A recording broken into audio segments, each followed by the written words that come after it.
You're listening to Convenience Matters, brought to you by NACS.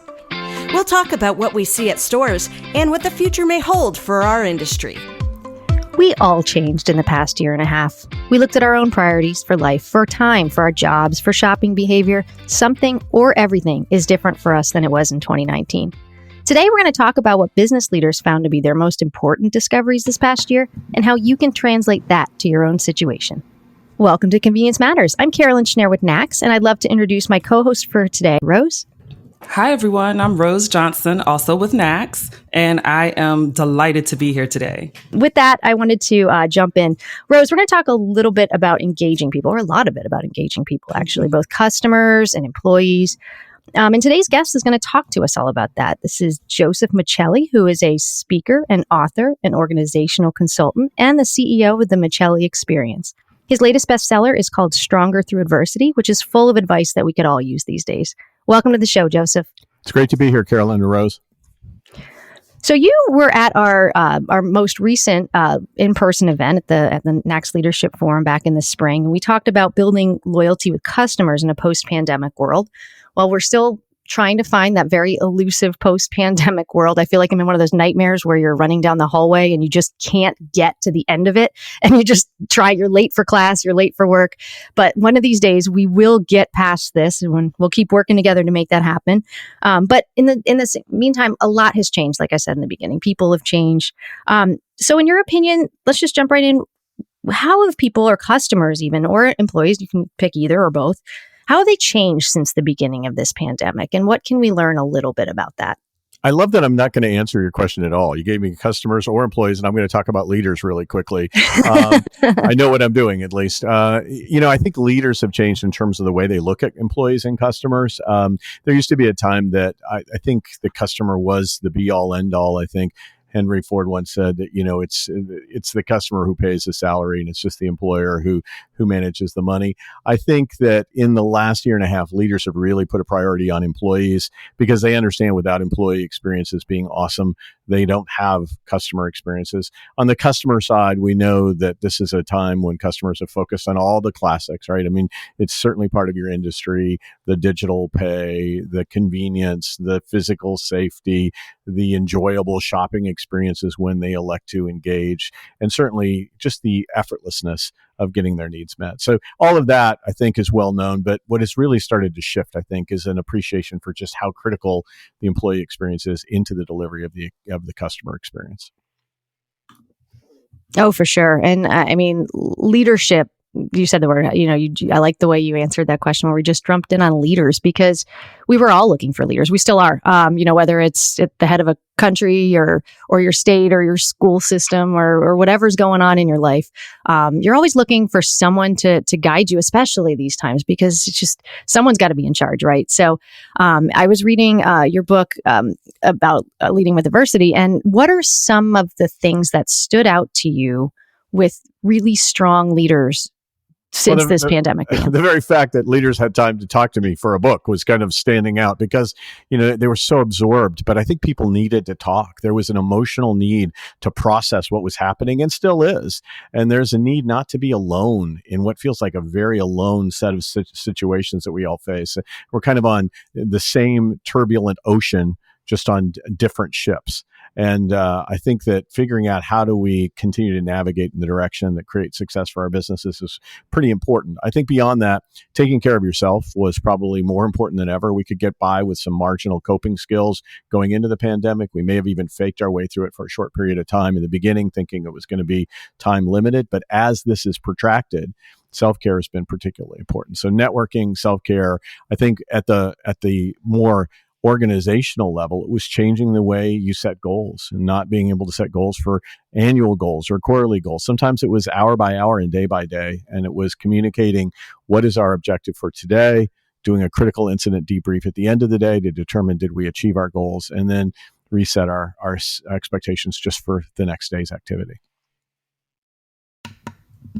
So Joseph, in preparing to speak with you today, I came across your university, your Customer Experience University, and I saw that you referenced Brene Brown and her work in leadership vulnerability.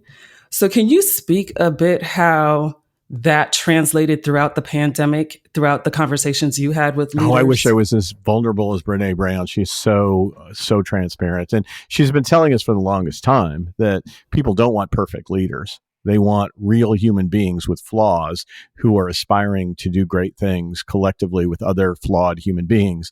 And I think that what you saw in the pandemic is a lot of the pretense of the gravitas of leadership in my boardroom telling you how to run your life really had to give way because leaders were talking to people from their bedrooms, right? There was an inherent vulnerability. We weren't having these special days called Bring Your Kids to Work Day so they could see you being a professional in the job. We were having Bring Yourself to the Job from Your Home Day. I mean, there was the work came to you. And so I think fundamentally what you started to see was a lot of the pretense went down. People were more vulnerable. They were more accessible. They were authentic. And I had leaders admitting major mistakes that they would have always put a corporate spin on before. And quite frankly, it didn't fall apart like they thought it would. They, in fact, got greater levels of employee engagement when they were transparent and authentic. I learned. I think you learn a lot from your mistakes, and that perked my ears up. What are some of those mistakes that people really latched onto and said, like, I wish I hadn't done that? Well, one of my favorite is the CEO of Farmers Insurance, Jeff Daly. And he said to me, Joseph, right early on in the pandemic, we knew people were going to be driving less. And my team came to me and said, we can give back some of the premiums to our auto insured right now because we just know it's going to happen. And he said, now, I really have a lot of stakeholders to manage. I don't know if I really should focus that much on the customer return. If we're an insurance company, we don't get money back. And ultimately, he missed the boat because USAA went out first. And so he was a fast follower. They got it right. But he went to his organization and apologized to them, saying, I made the wrong call. His employee engagement scores went up massively, had no impact on the level of retention of their customers. But I think it was just a willingness to say something that prior to the pandemic, a leader might not have said. He would have spun it some way. So there is a saying that I heard you say all throughout your clips, throughout your customer university. And it was, what we want experienced outside of our organization is actually living inside. Can you expound on how organizations can use that to attract good people? Yeah, I think if you want constructive feedback about your organization, you want your customers to tell you how to do it, you have to give constructive, regular feedback to your employees. I think it's one of the greatest retention elements is a honest coaching culture. And we know, there's research that shows organizations that are highly focused on coaching one another have a 41% increase in retention from those that don't. So clearly, I think if you want people to share with you what they think about your experience and help you make it better, you have to be willing to coach your people to do the same. I think that you have to share your values to consumers about what you're all about, and it has to be more than just profitability. The same is true with employees, and probably now more than ever, employees are looking with a massive, what I'm calling purpose reset. They're trying to determine, is my purpose aligned with doing this job? Is my purpose aligned with living in this town? Is my purpose aligned with, the things that I buy all the time? Or am I just buying them out of habit? So I think because of the purpose reset, it's more important than ever for us to take time and say to our employees, what is your purpose? How do I help you find impact? How do I help you find meaning? How do I help you find success as you determine success? And then, is that aligned with what we're trying to do organizationally? So those are just a couple of examples of retention strategies for employees that I think extend to, if it doesn't live inside, it's not going to manifest outside to the customer. And to that point, Carolyn, you and I have both worked at NACS for a long time, right? Over 10 years. And I will say that is one of the great things that I do like about NACS. Like, we've been through things even before the hurricanes. Pandemic. And right. And it was just, there were things that we were coached through, right? Nobody likes change. And I remember we were coached through some changes and things like that. And so I agree with you, Joseph. It like, I've seen it over and over. Recently, I had a discussion with some 18 to 24-year-olds about my career journey. And originally, when I was invited to talk about it, I was like, why would anybody want to hear what I have to say, right? But as I was going through everything, I went through each job, and what stood out were some of the things that I prioritized in a job when I got really serious about where I wanted my career to go and what type of organization I wanted to look for. And so, I was looking for a place, like you said, that would allow you to make mistakes and to be mentored through those, and to also guide you, to coach you, and to want to develop you. So how do you think now, today, with the labor shortages, that companies can instill some of these things? Because, before we had things like maternity leave that are now parental leave, and wellness and stuff like that. But people are looking for more.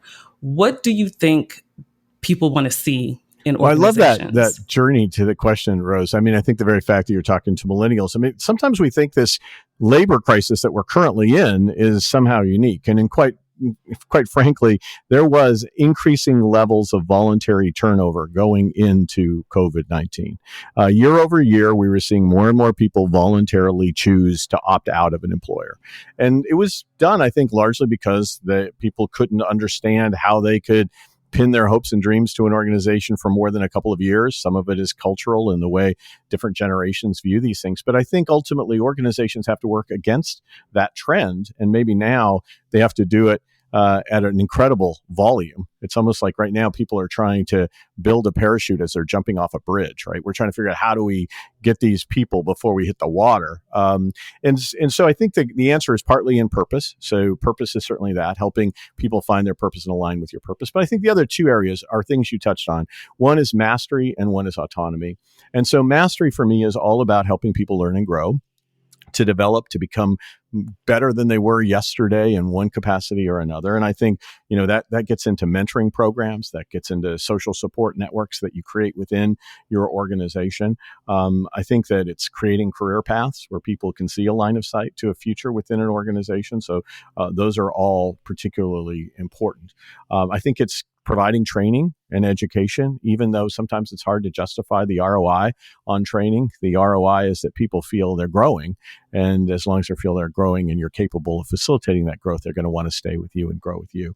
So certainly that's on the mastery side. I think on the autonomy side, it's giving people some control over their work environment. What people got from remote work was a lot of control over working from home. And so many of those people aren't going to want to come back into a workforce where they lose some of that autonomy and control. But if you can't do it in the convenience industry, certainly there are lots of jobs where that's not an option, then what do you give people control over in the context of the workplace? Is it flexibility in scheduling? Is it when they get paid?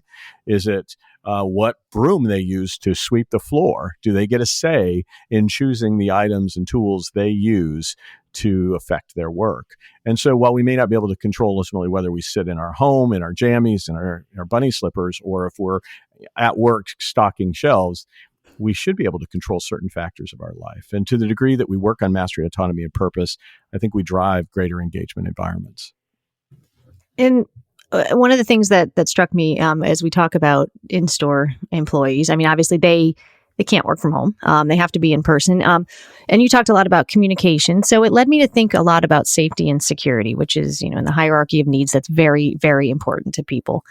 Is there any advice you have about safety and security as it pertains? Well, it could go two ways. It could be about health, because, that's something we kind of can control, kind of can't. But, in terms of also like, how's my company? How am I doing? Are we doing okay financially? Am I going to have a job next month? That kind of thing. Like, is there some area around the personal and professional security that you would advise people to talk to their employees about?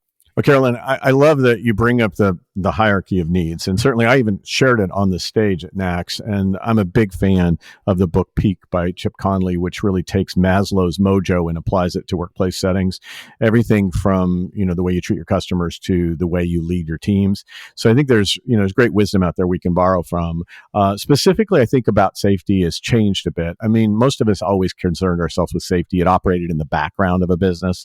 We were worried about occupational health, and we were worried about, untoward acts from some, angry employee and things like that. But we weren't thinking about death as a part of daily commerce. Most of us saw our social contract like this. I give you a job, I make your life better. Now I give you a job and I have the risk of making your life worse through the job. It's very disorienting, I think, for leaders. And as much as we think maybe people are decreasing their focus on hygiene, they're kind of tired of all of this. They're not as obsessed with making sure you're super clean. I'm telling you, the bathroom of your convenience store still matters an incredible amount. The clutter and the perception of whether or not there is cleanliness there. It matters not only to the customer, it matters to the employee. And while it might not be as overt as it was in March of 2020, it is going to always be in there now. I don't think you can erase it from your memory. It's kind of like, jury, please ignore what the witness just said, right? Hey, can't go back. It's in there now. And I think we all live with this increased awareness of it at a level that we didn't have before. So I think we have to take care of that. And wellness has been so long overlooked, right? We can't run human beings as human resources. Those resources deplete to a point where they can't come back. And so for me, it's really a function of how do I help develop learning resilience, adaptivity. What do I do to try and encourage my teams to be well, including team building and collective activities around just taking care of yourself. So I think we've talked a lot about internal customer experience, employee engagement. So let's talk a bit about how this now translates to an outside customer's experience. How does employing some of these steps you've talked about increase customer loyalty? Well, the correlations are high. And in fact, these are all correlations. There's not a causal effect. You can't say that if I take care of employees, it will cause customers to be more engaged. But the correlations are really striking, and they're multidimensional from all types of sources. University of Michigan shows this direct correlation between the level of employee engagement to the level of customer engagement to profitability. Right. So that's kind of a nice little linkage between three correlated factors. Metrics like the Gallup do a wonderful job of showing customer engagement moves in the same direction as employee engagement. So we know that you're going to get these benefits. And, a lot of people have had a false choice picking one or the other. Two billionaires who made it into space have taken completely different views on the thing. And obviously it hasn't hurt their financial position. We've got, Richard Branson saying, only take care of the employee. Don't worry about the customer. The customer will be taken care of if the employee is. You've got Jeff Bezos, on the other hand, who says we wanted Amazon to be the most customer-centric place in the world, irrespective of whether or not the internal customers felt that way. So, to me, the debate is senseless. What I really think about is we are trying to create human experiences. Sometimes we call them customers. Sometimes we call them employees. I did a book about Airbnb, having consulted with them, and it was funny because one day an Airbnb employee would then be listing out their room online. So they were now a customer of the platform and an employee. And the next night they would be staying at some other Airbnb in another town. So now they're a customer. They're the same person. They're just called three different things depending upon where they sit or stand on a given day. And I think we really have to start thinking about how do we elevate human experiences? How do we love on people? How do we create emotionally engaging experiences that make people's lives better? How do we reduce effort and frustration? How do we help people learn and grow? Peter Senge, the great MIT professor, once said, we've got to be in love with those we serve. And by love, from an MIT professor, it's not going to be like emotional love, romantic love. By love, he defined it as just caring authentically about the growth and the development of the people around us. And I think whether we call them customers or we call them employees, that's our end goal. I love that. And I love that you call it a human-centric experience. I went to Chick-fil-A recently, and I don't know if you spend a lot of time on social media, but there's all these running jokes about their customer service and what someone experiences when they go to Chick-fil-A. And I've never been like I don't really go there. I wasn't a huge fan of their food, but I was really hungry that day and they were right there. So it's like, okay, let me go to Chick-fil-A. So the line was long and I was like, oh, look at this line. It's so long. It's in this line, but it went so quickly. And I was in contact with maybe 4 people throughout the drive-through. And when I got to the first person, there was not a menu. And so I'm already like, no menu. How am I going to order? No menu. So he comes up to the car, shows me the iPad and kind of guides me through the menu. So I place my order and give my name. And, the other people made sure that my name was correct. What I ordered was correct. And I paid and all of that. And then when I get to the end to pick up my food, a cute little teenage guy leans out the window and hands me my food. And he's like, have a blessed day. And all of that one experience just turned my whole attitude about Chick-fil-A around. And I cannot stop talking about it. And I cannot wait to go back to the line in Chick-fil-A. It went so quickly and the experience was so awesome. And I just felt really connected, right? Because we all know that Chick-fil-A is, I believe they're Christian based. And so to have someone to be able to say that to you, most companies shy away from that. But to have someone bless you at a fast food drive-through, I was like, whoa. You weren't seeing that coming. One thing I will tell you, you can do, irrespective of how you feel about Chick-fil-A and whatever their political beliefs are, it is worthwhile going online. There's a YouTube video called Every Person Has a Story that is part of the training that team members at Chick-fil-A go through. And essentially, it just helps you empathize with the backstory of the person you're serving. It's a wonderful, short little video. I'd certainly encourage your listeners to look it up online. And I think at the end of the day, what you just described is what all of us want. We want technology to expedite life wherever we can. And then we want humans available to power that technology. So technology-aided, human-powered experiences for customers and team members. As a team member, I want technology so I don't have to do the mind-numbing repetitive tasks, but I also want people who care about my growth and development as well. So bottom line, technology-aided, human-powered, no matter what the brand is, you win. So I have one thought. I know we're running up on time, and I wanted to think about all the things that we just talked about. And I mean, we talked about keeping employees and retaining them. Getting them is a struggle. Now, this might actually be an entirely different podcast, but we'll see what we can do in the next 5 or 6 minutes. But do you have any tips for retailers who are looking to recruit new talent, given especially that it's really hard to get any talent these days, but don't just settle, I've heard people say. But in other words, there's some things, some tips, tell us, some stories they should be telling, some things they should be saying. Do you have any ideas? Well, first and foremost, you are hiring talent for 3 years from now. So unfortunately, you're kind of just grabbing whatever you can right now to continue to run the business.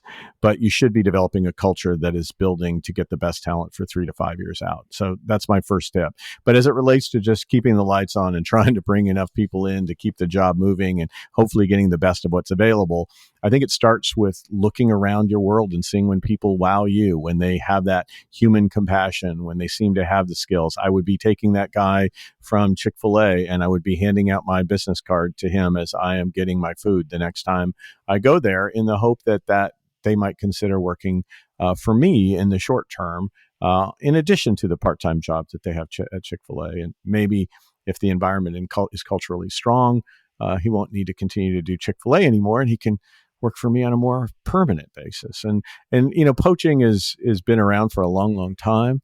But I think now more than ever, if you see somebody who's doing more than fogging the mirror, who can engage human beings, who make you go, then you should follow that up with, hey, if you're ever interested in working for a company that really values people like you, here's my card. That's really smart. That's why we have you on the show. That's really smart advice because, like Rose said, that employee is going to stick with you. And, the next time you go back, or maybe you have gone back many times since then, you're like, I hope, Daniel is working today because I want to tell him to have a blessed day, because that person sticks with you, but it creates loyal customers. And I'm willing to bet that, I want to say kid, that guy really likes his job. Yeah. But on the day when something really goes terrible, he'd have your business card available to just inquire, right? So you want to seed the ground that maybe today isn't today, you want to jump ship, but I'm around should there be an opening. And sometimes those people walk in your door and you're really blessed, to use the word. Well, Joseph, thank you for that last question there. I wanted to give our listeners where they can find you, because I know Rose and I both cited your book, your website, your university.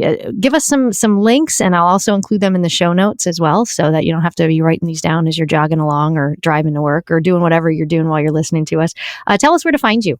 We are shamelessly all over the web, so I would strongly just go with my name. It's josephmichelli.com. That's our website. And from there, it'll get you to our LinkedIn and our Twitter and our Facebook and all the things that we do on YouTube. We try to really create as much free content as we possibly can. And for those who want to take a next step with us and look at consulting or speaking engagements, we're always welcome to explore that as well. And I misstated the name of your book earlier. It was Stronger Through Adversity, so I apologize about that. But I know if you go into your website, you can just fill in your email address, and you get a really cool synopsis that'll give you a teaser as to what to see for the rest of it as well. So thank you so much for your time today. Thank you for joining us back in person a couple of months ago. And Rose, thank you for being with me today. I love working with you. Oh, thank you. Thank you. This was an amazing conversation. Thank you, Joseph. I love the work that you're doing. Thank you both. And at the main stage, I shared this, but my mom was a manager of a convenience store. So I have great love for your industry. Thanks for what you've done for my family, and continued great success. Well, I couldn't end it any better. Thank you so much for listening to Convenience Matters. Convenience Matters is brought to you by NACS and produced in partnership with Human Factor. For more information, visit convenience.org.